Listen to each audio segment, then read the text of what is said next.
तौबा करें तो फिर बदल जाएं, फिर तब्दीली आए। और ये कोई मुश्किल काम नहीं, जो बदलने वाले थे वो बदल गए। बड़ा कुछ करते थे पर फिर वो लोग बदल गए। हजरत फुजाला रदी अल्लाह ताला अन्हु कहते हैं कि मैं बड़ा दिलदादा था औरतों का, और मेरा माहौल ये था कि मैं कत्ल भी कर लेता था, माज़अल्लाह चोरी भी कर लेता था, और रात मेरी तबीयत थी माज़अल्लाह नई से नई औरत के पास जाना। कहते हैं अबू जाल ने ऐलान किया कि जो नबी पाक अलैहिस्सलाम का सर अक़दस माज़अल्लाह काट के लाएगा, नकले कुफ्र कुफ्र न बाशर, 100 सुर्ख ऊंट इनाम मिलेगा। तो मैंने इरादा कर लिया कि मैं बहुत सारा इनाम हासिल करूंगा। कुरान मजीद में ना अल्लाह फरमाता है कि बहुत सारे लोग ऐसे हैं जिन्हें अगर मैं रिस्क में कुशादगी दे दूं, ज्यादा पैसे दे दूं, फरमाया बागी हो जाएं, वो सरकश हो जाएं। ये बहुत सारे लोगों को जो अल्लाह तबारक व तआला इत्दाल में रखता है तो ये उनके लिए बेहतर है। हर बंदा दौलत के होते हुए नेक हो सकता, तो ये अल्लाह अगर रखता है ना इत्दाल में तो शुक्र करे अल्लाह का, वरना तो लोग अय्याशियां करें, पता नहीं क्या कुछ कर गुजरे। तो हजरत फुजाला कहते हैं कि मैंने खंजर तैयार किया और मैंने बगल में उसको छुपाया, ऊपर मैंने चादर ओढ़ ली। अब मुझे पता था ज़ोहर की नमाज के बाद नबी पाक सल्लल्लाहु अलैहि वसल्लम तवाफ़े काबा के लिए, बैतुल्लाह शरीफ के तवाफ के लिए जाते हैं। कहते मैं भी उस तरफ बढ़ा। रस्ते में ना वो खातून जिसके घर मैंने रात आना था, मैंने दरवाजे पे दस्तक दी। मैंने कहा कि तैयार रहना, तैयार रहना, आज मैं बड़े पैसे लेके आऊंगा।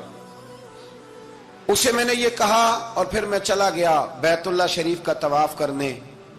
कहते हैं अल्लाह के महबूब भी तवाफ कर रहे थे तो मैंने भी तवाफ शुरू कर दिया। इरादा ये था कि जहां नबी पाक अलैहिस्सलाम मेरे करीब से गुजरेंगे तो मौका पाकर मैं हुजूर के जिस्म अक़दस पर खंजर खोप दूंगा और माज़अल्लाह शहीद कर दूंगा।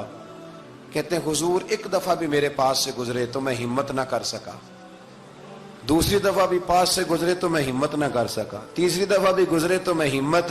नबी करीम सल्लल्लाहु अलैहि वसल्लम 2-3 दफा गुजरे तो फरमाते हैं कि मुझे मौका ना मिला, इसलिए कि हुजूर फरमाते हैं अल्लाह ने रोब के साथ मेरी मदद फरमाई, दुश्मन पर मेरा रोब तारी हो जाता है। फरमाते हैं जब चक्कर पूरे हो गए तो महबूब करीम ना छठे चक्कर पे फरमाने लगे फुजाला चक्कर एक रह गया है, बेखबर हो जो गुलामों से वो आका क्या है, एक फेरा रह गया। कहते तवाफ मुकम्मल हो गया तो महबूब मेरे करीब आए, फरमाया वो काम करते क्यों नहीं जिसके लिए आए थे। मैंने अर्ज की या रसूलल्लाह कौन सा काम, कैसा काम? अंदर तो चोर था ना, बांझ फकीरों किसे नहीं मारिया, ए होई चोर अंदर दा, अंदर चोर था ना। कहते हैं हुजूर ने मुझे कंधे से पकड़ के हिलाया, फरमाया करते क्यों नहीं। जब हुजूर ने हिलाया तो वो खंजर भी पैरों में गिरा और मैं भी रसूलुल्लाह के पैरों में गिर गया। मैंने कहा हुजूर मुझे कलमा पढ़ा दें। कहते हैं हुजूर ने पहले मेरे दिल पे दस्ते मुबारक फेरा, फिर मेरे नबी ने मुझे कलमा पढ़ा दिया। अब ना मुरीद होने वाला कहता है कि जी आहिस्ता आहिस्ता मैं ठीक हो जाऊंगा।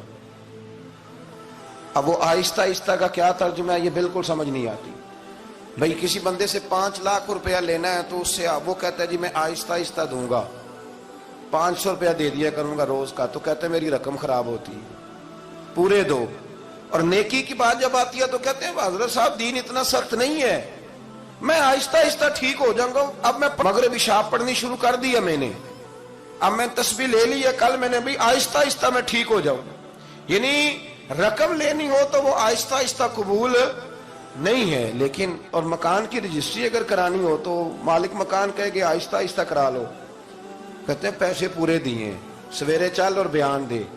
ये क्या बात हुई? यहां ये जो हमारा माहौल था ना, कर लेंगे हो जाएगा, यकीन करें लोग कब्रों में चले गए हैं पर मस्जिदों में नहीं आए।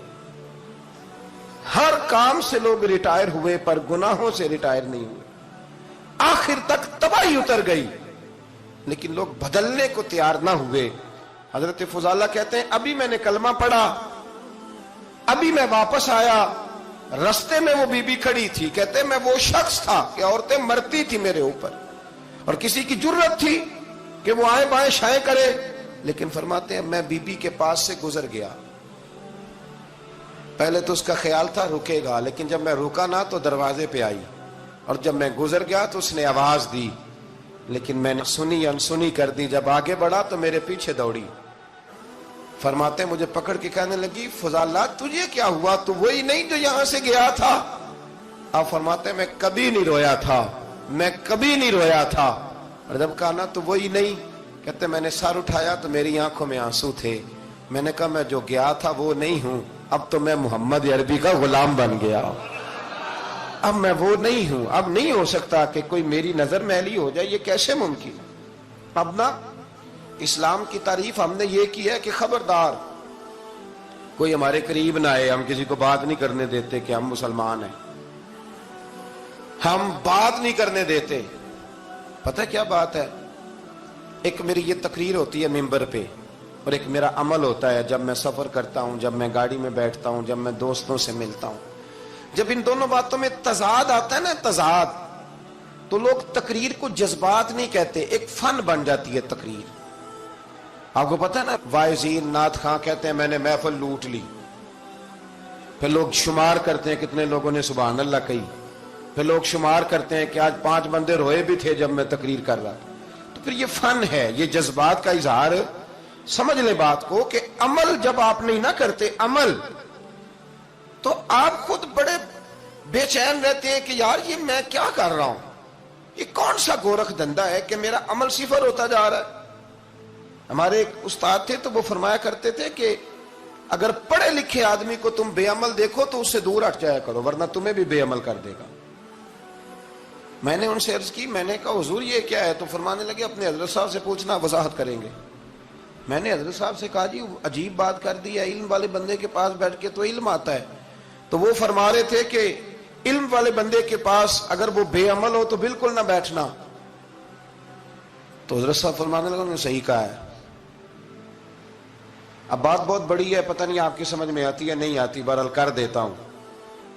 پڑھا لکھا بندہ اگر بے عمل ہو تو اس کے پاس، تو میں نے کہا حضور کیوں؟ فرمانے لگے اس لیے کہ وہ اپنی بے عملی پر بھی دلائل دے گا، وہ بے عملی پر بھی دلیلیں قائم کرے گا کہ یہ وجہ ہے تو اس لیے میں ایسے کر رہا ہوں۔ تو چونکہ وہ بے عمل ہے اور ہے پڑھا لکھا، نبی کریم صلی اللہ علیہ وسلم کے غلام نہ پل بھر میں بدل جاتے تھے۔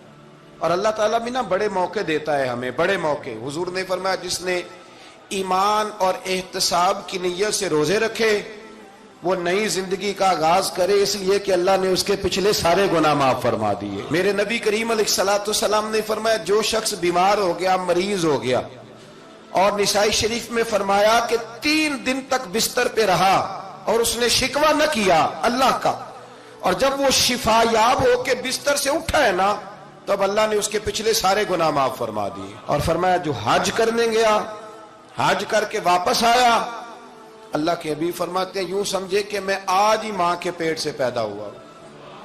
بڑے موقع اللہ نے دیے، بڑے موقع، بڑے سارے موقع عطا فرمائے کہ میں تیرے پچھلے گناہ معاف کر دوں گا، تو بھی تو نئی زندگی کا آغاز کرنا، تو بھی تو شروع کرنا نئے سرے سے، تو بھی تو بدل کے آنا، تو بھی تو اپنے اندر تبدیلی پیدا کرنا۔